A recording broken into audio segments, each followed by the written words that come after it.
When the sun disappeared below the horizon, ancient humans didn't end their day the way we do.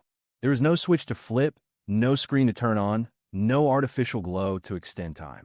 Night didn't feel like a different version of day. It felt like a completely different world. And in that world, everything changed.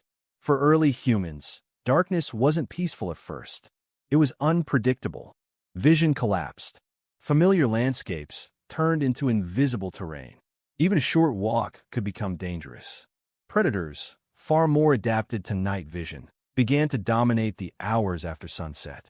So most early human activity slowed down dramatically. Movement became rare. Silence became survival. But humans didn't simply disappear into sleep for the entire night. They gathered. The fire became the center of existence after dark. Not just for warmth, but for protection, identity, and meaning. Around it, bodies stayed still, but minds stayed active. The circle of light created a temporary world inside the darkness. Small, controlled, and safe. Outside that circle was uncertainty. Inside it was humanity. Night became the time when speech transformed into something deeper. During the day, communication was practical. Short signals, quick instructions, survival language. But at night, when danger softened and work paused, something different emerged. Stories. Not written, not recorded, just spoken and remembered. These are not entertainment in the modern sense. They were memory systems, cultural tools, emotional bonds. Through stories, humans carried their past forward and shaped how the next generation would understand the world. Imagination grew stronger in the dark. Without visual distractions, attention turned inward. People reflected on events, decisions, relationships.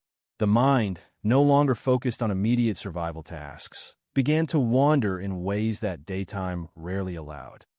Sleep itself was not always one long block like today. In many early human societies, rest likely came in phases. People would sleep, wake in the middle of the night, remain quiet for a while, then return to sleep again. That middle period was not considered a disturbance. It was simply part of life. In those quiet hours, some stayed awake beside fading embers. They watched firewood collapse into ash. They listened to the forest outside the circle of light. They may have repaired tools, shared soft conversations, or simply sat in silence. Not because they were forced to stay awake, but because the rhythm of their world allowed it. Night also strengthened social bonds in a way daylight never could. In darkness, there was dependence. No one could fully see everything. People relied on each other's voices, presence, and trust. Fear and comfort existed together, and that emotional mixture brought groups closer. As generations passed, night slowly became less threatening. Fire improved, tools improved, knowledge of safety increased, and eventually, humans didn't just survive the night. They learned to live inside it.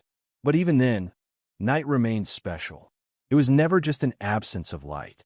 It was a space where humans thought more deeply, spoke more honestly, and imagined more freely. And long before electricity, before cities, before clocks dividing time into neat segments, ancient humans didn't end their day when the sun set. They simply entered another version of being human.